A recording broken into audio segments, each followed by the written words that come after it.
naye ekindese wano njagala kumanya gwe Pastor Iga oba Ono Mukazi twamuwasa babiri.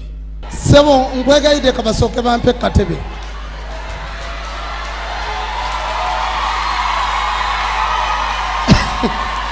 Owa entandikwerabika katebe nyangu eno. I think the beginning won't be very easy. Sebo Ono Mukazi.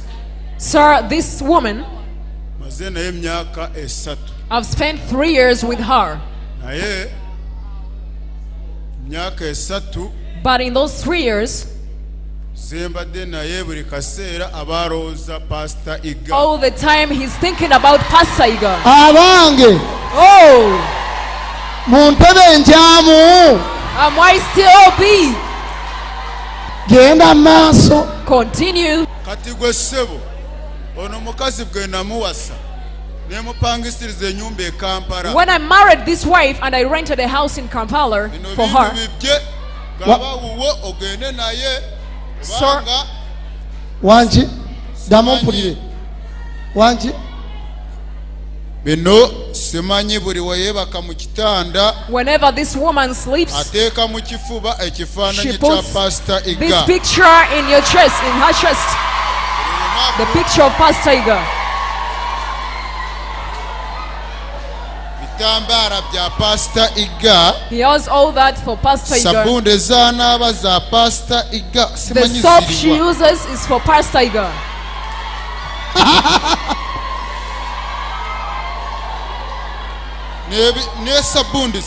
Even the soap, the jelly, all the things, they're all for Pastor Iga. Just look at her, even the necklace. So I was asking,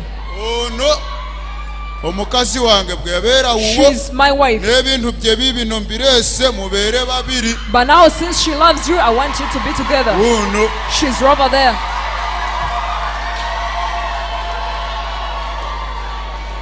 Omukazi gwe yeebaka arooza Pastor Iga. Whenever she sleeps, she's thinking about Pastor Iga. agamba ngenze wa Pastor Iga. Every time you tell her something, she says, I'm going to Pastor Iga. Every time she says, I'm going to pray for Pastor Iga.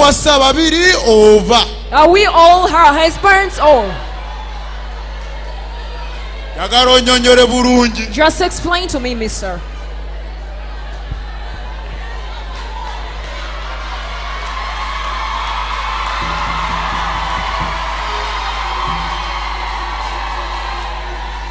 Kati obuzibu bwoki? Now what's your problem? Mukazi kujja wano. The woman coming here. Kusabiranga wano kiki? Praying for here. Yakugambako nti twagalana. Nanga kino kifaananyi nkiyina. I also have this. Mu kifuba kye n'ateekamu ekikyo. Why doesn't he put my photo in her chest, but she puts yours in her chest?